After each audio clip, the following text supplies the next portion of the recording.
You're listening to Top Line Toronto with Nick Lyne, Brady Ricketts, and Jordan Voth. Welcome back to a new look episode of Top Line Toronto on this beautiful Thanksgiving Monday.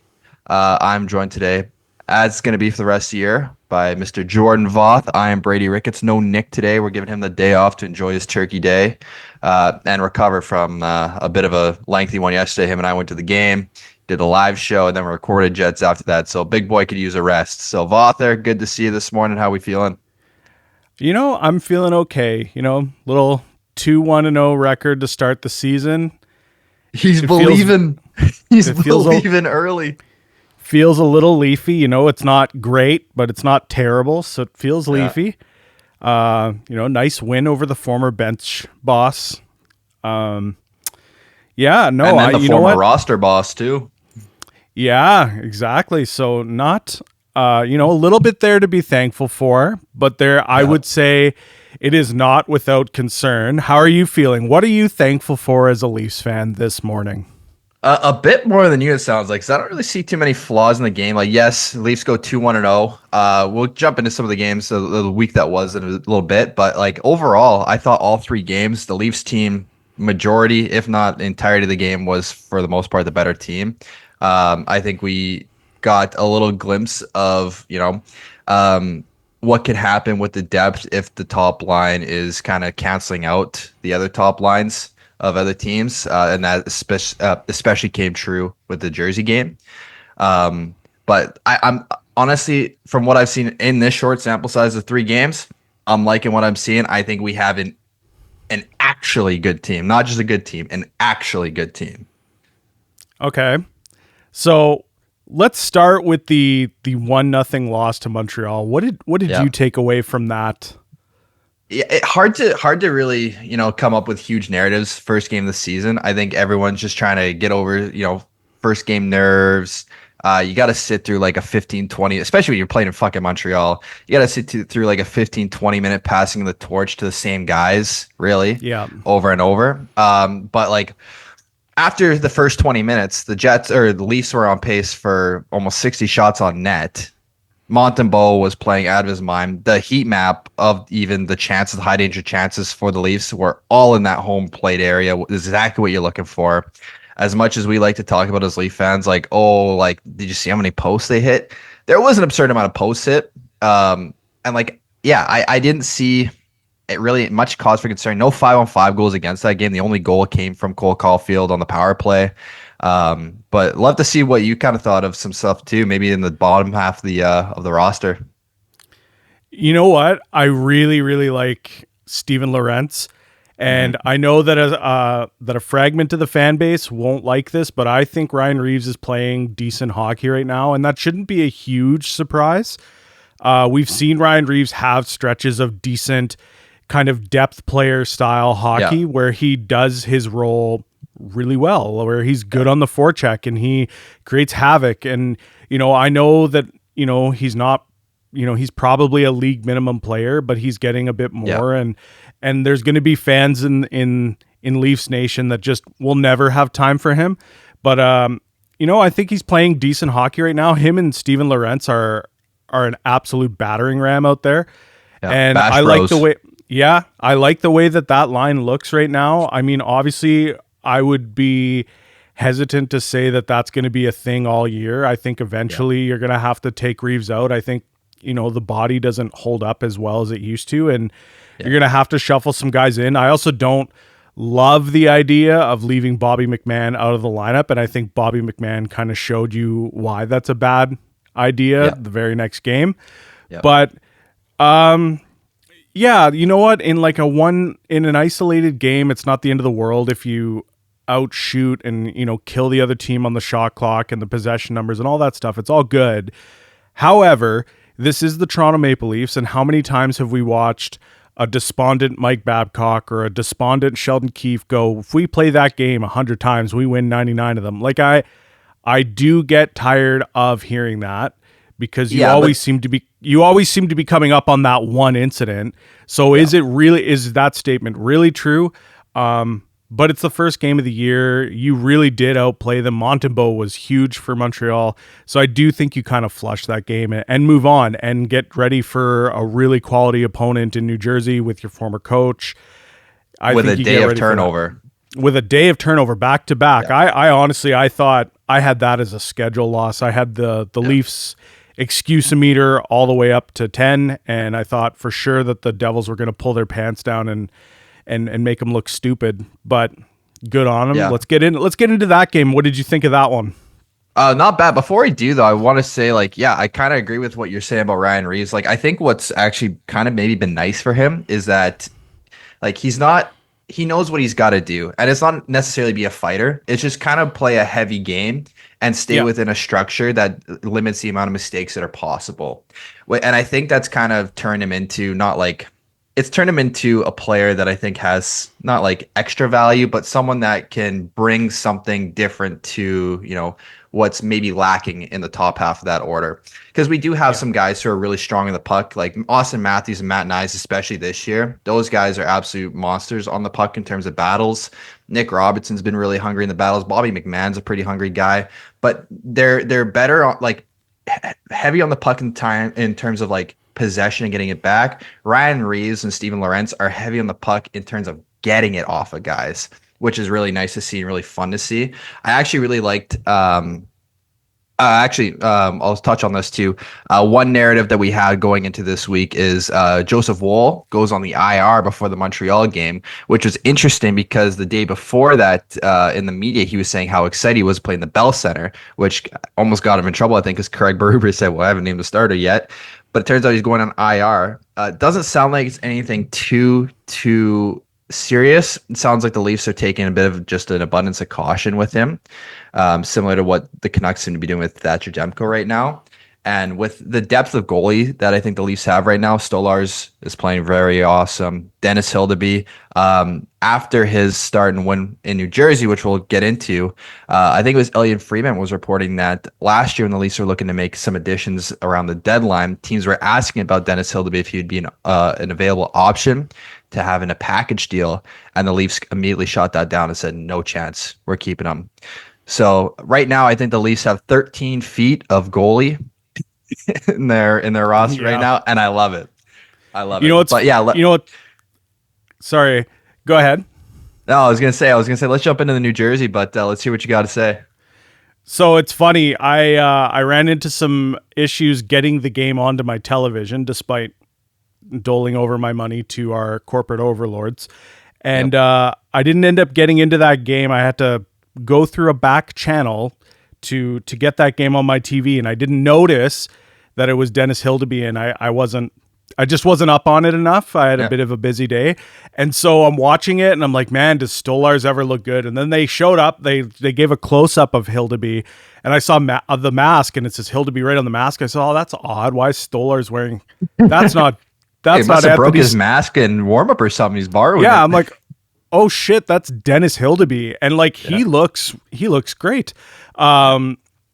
So I think that's a really nice situation to have. I know we're going to get into competition, a conversation about competition within the lineup and down the line here today, but that's a really great competition to be having within your lineup. Is that if you have a guy like Dennis Hildeby who can be pushing, who can be driving the competition between all four of your goalies, because remember, Matt Murray is still part of this picture. Which everyone thought was going to be the first call-up, but the Leafs themselves feel confident Dennis Hildeby, AHL All-Star last year in his first pro season in North America. He's been playing professional hockey in Sweden for a while. He's won a championship there.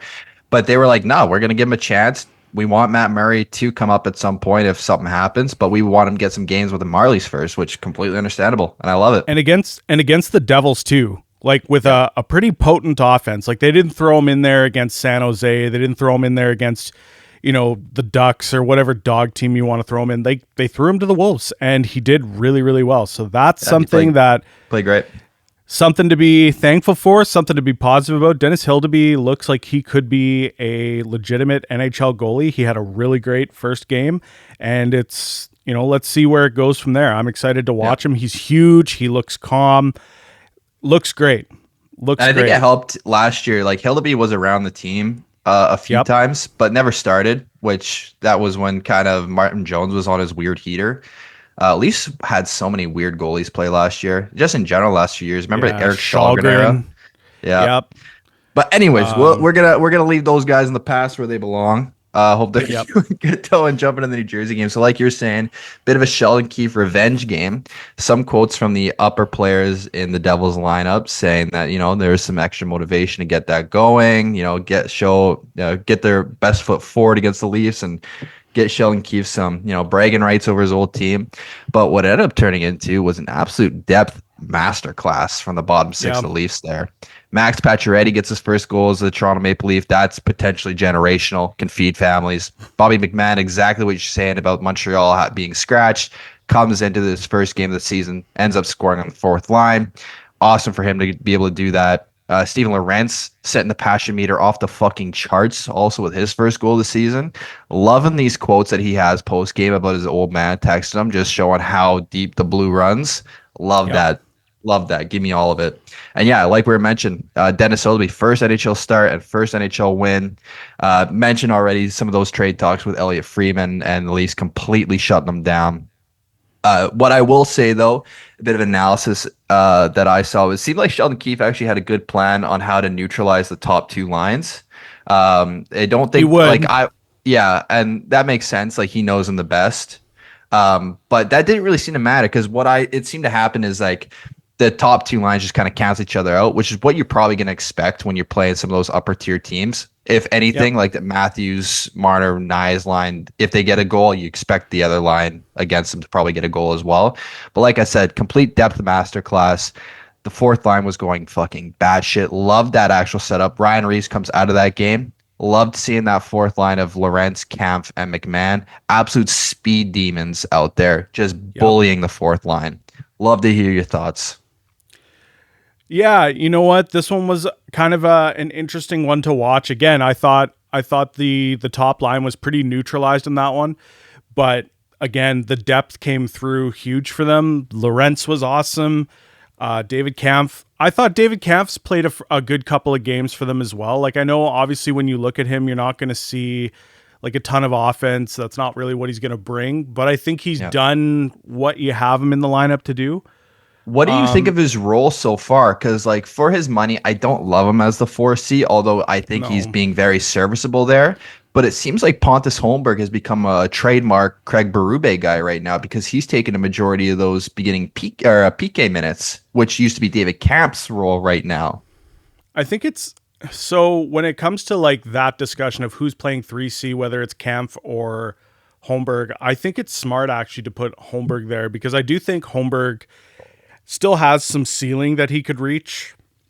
Yeah, You know, me he's too. a younger player. He's a little bit more offensively inclined, and I think there's a little bit more potential there for him to kind of grow and elevate up to a 3C level where I think with David Kampf, I think you know what you have and what you have with Yeah. him is good. He's a good player. He's good at what he does. But it's not, if you're going to be trying to have a top 9 that can score, having a bit of an offensive black hole as your 3C is probably not the way to go about it. Yeah.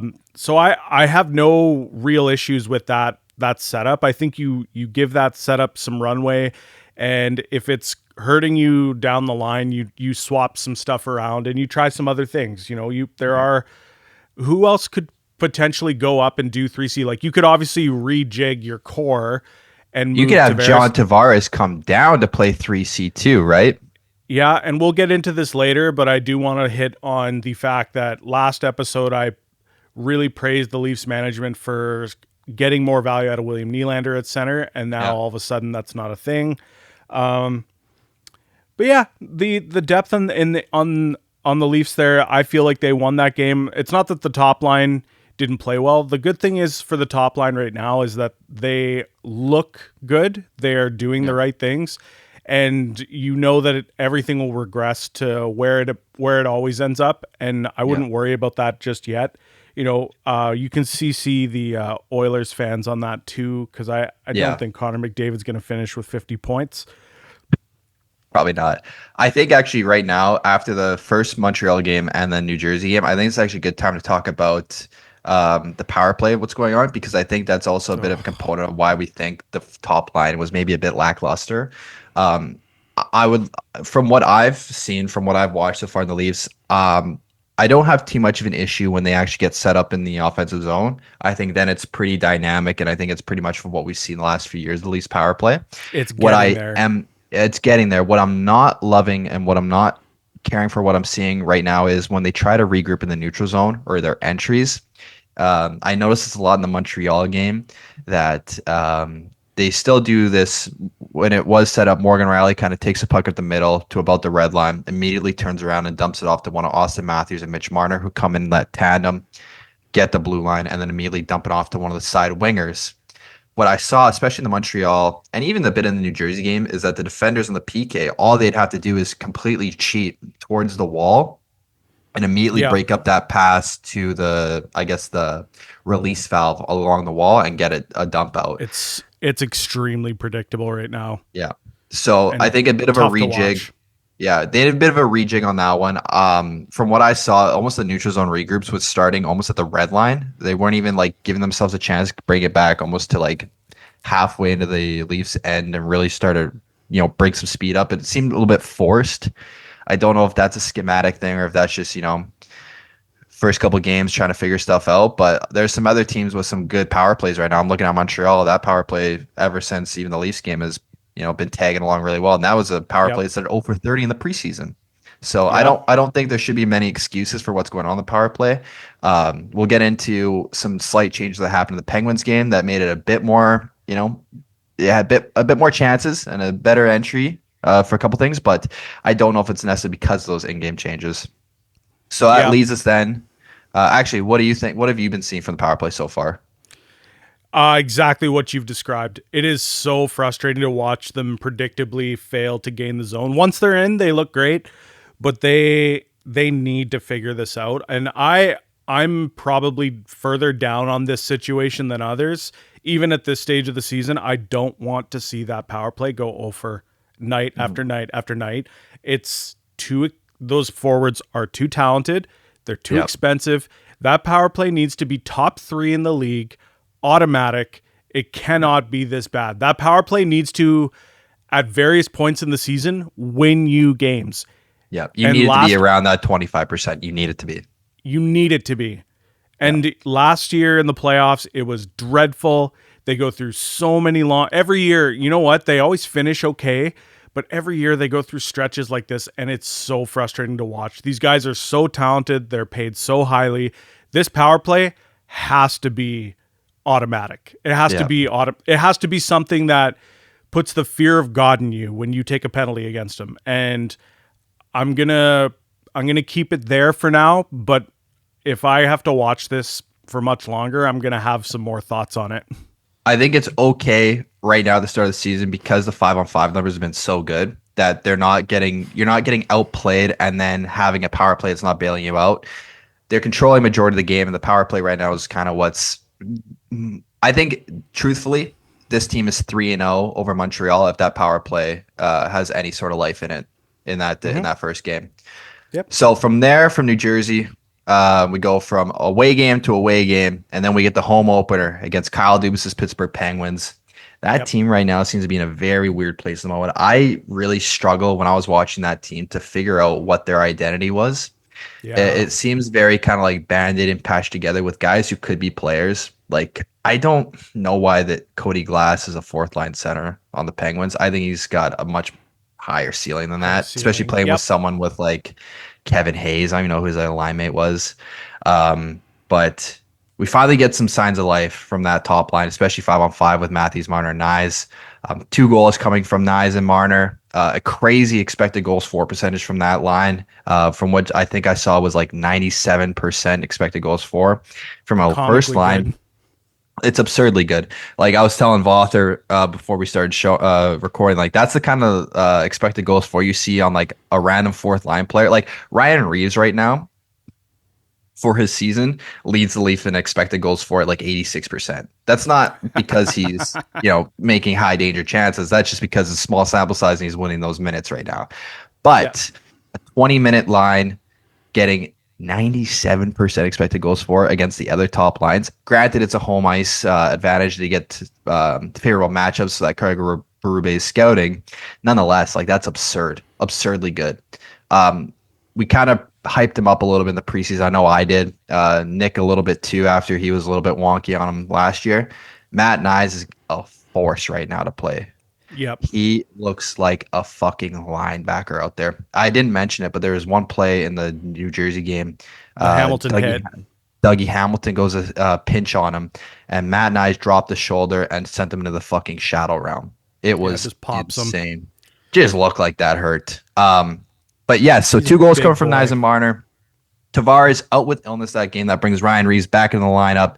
Bobby McMahon moves up a little bit in the lineup. I think he was playing second line with Domi, Nylander, and That line looked good. Domi and Nylander actually seem to be getting some good chemistry moving from preseason to now. Yeah. And then Pontus Holmberg, like I said, looking like he's really got his head coach's trust early in the season. Been playing a very solid 2-way game. And another thing I noticed too, Nick Robertson slowed down the scoring rampage from the preseason, but As expected, yes. But not scoring, he seems to be doing a lot of the small things in the game, winning puck battles, getting penalties drawn, driving the net hard as a littler guy, being a bit physical too. He threw a couple of nice hits, but that's going to win him minutes with Craig Berube's system. yes. As I mentioned, I think last week is that I think that's a huge. I think Robertson, the way he plays and his work ethic, is going to endear itself to Craig Berube, and hopefully, the pucks go in for him. He has a killer shot. We know he can score at the NHL level. Just give it some time. Yeah, 100%. 100%. Anything else that you really saw out of the Penguins game? I think that one was easily the most dominant game that we saw so far this year. Yeah. Besides the Montreal one. Yeah, not taking too much away from that. The Penguins That was also the first game that a 5-on-5 goal was conceded by the Maple Leafs in 3 games now. Yeah, the Penguins are. That's a mess. I'm not sure what to make of that team anymore. I think, I think the fan base there will cope with the Stanley Cups over the years and Sid's legacy, but currently, that's not a team that I would be excited to watch. There's a few other bigger topics, though, I think that we kind of got to go over here. Yeah. So are the Leafs really going to keep $3 million in the press box all year? Yeah, so saw a tweet this morning that Liljegren looks like he's probably going to be drawing into the lineup against the Kings on Wednesday. So right now, Leafs D pair. This is from David Alter. The Leafs D pairs at practice see a change. So we still have Riley and Tanev. I think that's been really good so far. OEL and McCabe also been really great. Benoit and Liljegren. And then the extras be Timmins and Myers with Hakanpää as well. So Liljegren coming in for Timmins. I thought the Pittsburgh game was kind of a tougher one for Connor Timmins. He's taken a couple of penalties, I think. A couple of bad turnovers too. And we're going to get into this a bit broader when it comes to internal competition. But that's exactly kind of what you want to see is if a guy has an off night, you're not guaranteed to be in the lineup the next day. There's going to be someone like Timothy Liljegren, who I think for fucking sure is going to come up with a chip on his shoulder after apparently being on the trade block and being sat by his coach. I think he's going to really have to force himself to never come out of that lineup again if he's going to remain a Maple Leaf. I almost said Blue Jay. I think you're higher on Timmy Liljegren than I am at this point. So why is that? Because there's a lot of analytic data that has Timmy Liljegren pretty highly touted. And it's the kind of data sets with the amount of numbers played that it's not a coincidence, it's not an accident. Yeah, he needs, at that dollar amount, he needs to be a top 4 defenseman on this team with this salary structure. He needs to be undeniably a top 4 defenseman. And he's not. I don't care. The data is really good and it does look favorably on him, but then you put him in there and this is now what, 3? Did Babcock ever play? No, he was still a Marley back then. Okay, so That this was is like when he two- was drafted, more or less. two coaching regimes and two management regimes that are kind of looking at him and still not confident that he's what they need him to be. And you're right that like having a guy like him in the press box is a luxury. Absolutely. Having an extra defenseman of his caliber, it's wonderful. But this team can't afford to just have $3 million being used like that, especially if you're trying to win now. And so I hope you're right. I hope that he goes into the lineup and he shows everything that we all think or have at some point thought he could be. I think for me, I think the hype and the belief in him is really starting to wane for me. Like I don't see it. I see him closer to a Travis Dermott at this point. You know, Oh, like definitely not. Definitely because not. I loved watching Travis Dermott play. The skating, the feistiness. He's a fan. He has all these really wonderful tools that should be translating at the NHL level, but just for some reason never were. And then, you know, you go into some of the brain farts that he would have, like backhand passes to nobody that cost you an entire series. Yeah. And yeah, you don't want to put that in the lineup. That was Travis Dermott, not Timmy Liljegren. True. Just that. Timothy Yes. Liljegren doesn't seem to be as prone to like big errors like that, but Yeah. you know, So- he does. I don't think it's a hot take at all to say that like he's on thin ice and he has to prove it. Yeah, no, he's lost favor with the coaching staff and the management for some reason. I don't quite understand why. So when the news kind of started circulating that Timmy Liljegren may be on the trade block, Jay Fresh went and had a bit of a thread on some data and some thoughts about maybe why that might be the case. So this is from Jay Fresh. So Timothy Liljegren may be on the trade block. He has always won his minutes handily in the regular season, including in a top 4 role last year, but always gets his minutes cut in the playoff in favor of more physical D, which we've seen as a bit of a pattern because the Leafs seem to always add, you know, the Joel Edmondson types around the trade deadline and throw those guys into the bottom pairing. I don't think it's, you know, a shocker that we start losing some of those minutes after that. So one of his problems might be that he doesn't really stand out. This is continuing on from Jay Fresh. One of his problems may be that he doesn't really stand out in any areas of the game. He's a decent skater and a puck carrier, but doesn't catch your eye in that regard. A good puck mover, a good rush defender, kind of hits in battles. There isn't really one thing to point to. So he's got an EV offense WAR of like 85%. Penalty kills and the finishing are the lower ends. Those are sub 50, sub 40 actually. But everything else is above 50%, and his penalties per WAR is almost at a 70%.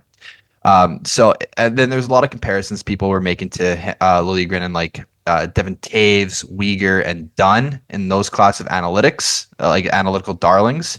And actually, another tweet to pull up here from Jack Hahn, if I can find it quickly, is he disagrees with that assessment in terms of the taking age into account. I agree with this is from Jack Hahn. I disagree with this assessment because it doesn't take age into account. So Liljegren is heading into his 25-year-old season, and it's his 4th NHL season in total. So at the same age, Devin Taves had just a half a season of NHL experience. Vince Dunn had one more NHL season, but was stuck in a third pair role in St. Louis. And Uyghur was starting his third NHL season and with above average play driving, but minimal point production, which is pretty similar to what Timmy Liljegren has. So I don't think it's like this idea of a sunk cost fallacy with Timmy Liljegren yet. Like we're talking about Pontus Holmberg as like a younger guy with upside. They're the same age. So I think it's just maybe a fact. It seems to be a bit of a symptom with Leaf fandom too, is that we see of someone a bit too long and we kind of get sick of them, you know? So I'm very much still high on Timmy Liljegren, not as maybe like when he was first drafted and he was supposed to be a lottery pick and fell down to the Leafs to like 13th because of mono, where he was like, oh, this is going to be like a staple 2D. Had some injuries in his first couple developmental years, but I still think if you just let him play those minutes in the NHL, you're going to still see a steady increase in him winning those minutes. What happens in playoffs, we don't really know quite yet because he hasn't really had a chance to play in it. I think think we'll be selling low on him is what I'm getting at. I think you kind of hit on a bit of a light bulb moment, and I think you're changing my mind here right live on the show here when you point out that like, yeah, we've seen Timothy Liljegren for so long that we're no longer looking at his upside anymore, and that he's the same age as Pontus Holmberg, who I just said, like, I'm high on him because I think he has upside, and they're the same age. And I didn't even consider that because, yeah, you're right. Like, since the 2017 draft, like, keep in mind, this was the first round pick after Matthews. This was like a big deal. He was a highly touted prospect.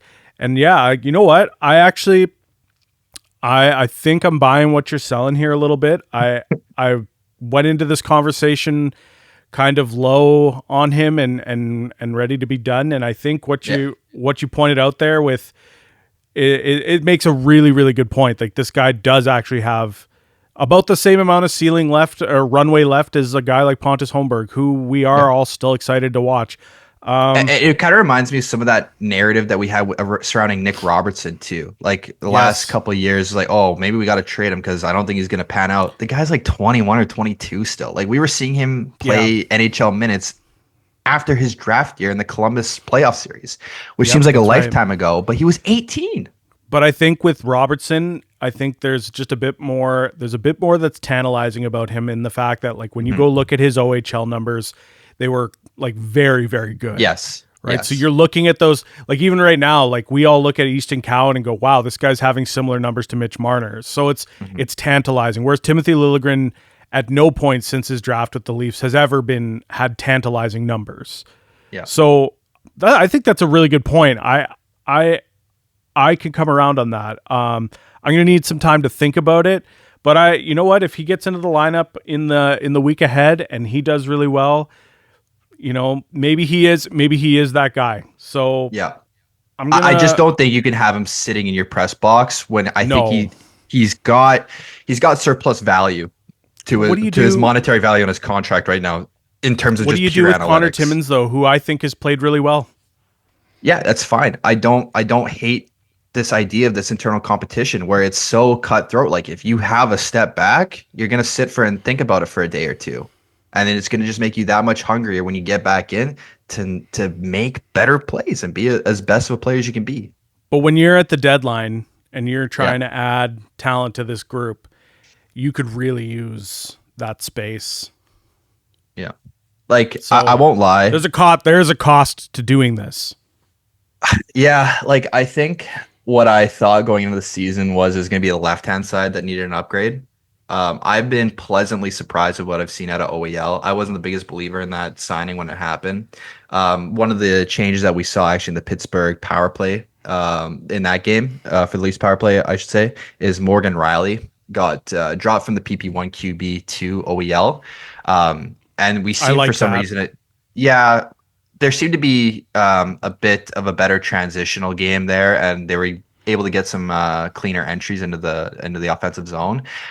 But I don't know if I can fully pin that on Morgan Rielly. I think it's more of a schematic, like, X's and O's thing more, where it's just become a bit more predictable. Although Morgan Rielly, like, what the difference that I saw right away between OEL and Morgan Rielly was OEL also, you know, faked a couple times the drop pass, ended up carrying it himself, which Morgan Rielly almost never does. But yeah, we'll see. Like I said, it's still very early in the season. I'm quite enjoying what I'm seeing on the 5-on-5 level. I think the PP is just take some tinkering, and then that will start to flourish to what we know it and expect it to be. So why don't we jump into the week ahead and, you know, what we're looking to see, what we're hoping to see, and get some forecastable scores, we think. Because I think beginning of the season, what did you have this first week as? I think you had them at 1 and 2 maybe. I had him. I think I had the LA one as a win. There was a graphic that went up with their first 5 games, and I had like 1 win out of there, and so. So coming up on Wednesday, Leafs actually get about 4 or 5 day break from the Saturday games, which is good because John Tavares came out of the lineup with an illness. What seems to happen every year around this time is an illness bug, a flu bug goes around the Leafs. So nice maybe to kind of get it early with a little rest period, get the guys, you know, away from each other maybe so that they can kind of minimize the amount of spreading of that. But yeah, LA Kings coming in to town on Wednesday. No Drew Doughty for quite a while, still broken ankle on one of the last preseason games, which is tough. Haven't seen too much from the Kings themselves thus far. I haven't been able to watch a game or two, but I think it's still some of those same problems that I think they had last year. I think they're still fighting to find a true number one goalie. But yeah. I just remember last year's Black Aces where you guys all called me crazy for saying the Kings are junk. And now it seems like they are. And, a lot of people are saying that that's a team that needs to rebuild. They got some good young pieces. Like Byfield again looks like he's probably going to take some steps. Brant Clark looks good. Yep. But I take the Leafs over this team right now all day long. Yeah. But I could see them like doing something silly and making Kemper look like a Vezina winner. I'm going to go. I know you're Bill from Transcona here. You're going to go 2-0 Leafs, but I'm going to actually go 0-2 for this week. Oh, yeah. So then he's saying 0-2 because the next game after that is another Saturday home game against the New York Rangers, who have some interesting storylines of their own going on. Apparently, Igor Shesterkin feels like he's the best player on that team. Turned down 8/11.